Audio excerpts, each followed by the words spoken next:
The United States government will revoke terrorist designations of Yemen's Houthi movement, reversing a policy imposed in the final days of the Trump administration. But it will not be lifting sanctions on some members of its leadership.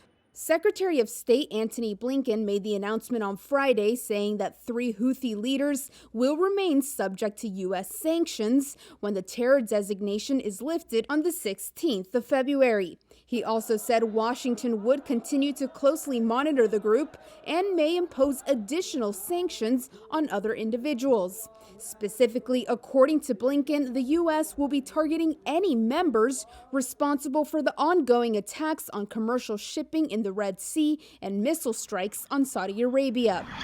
His statement came within moments of a Houthi spokesman announcing that the group had hit a Saudi Arabian airport and military base with drone strikes.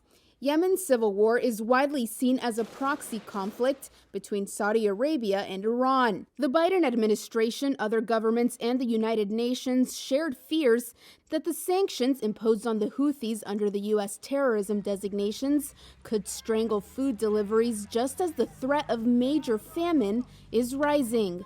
The United Nations describes Yemen as the world's worst humanitarian crisis, with 80% of its people in need. The decision by the Biden White House to reverse Trump's policy is part of a wider push by the president to bring it to a diplomatic end.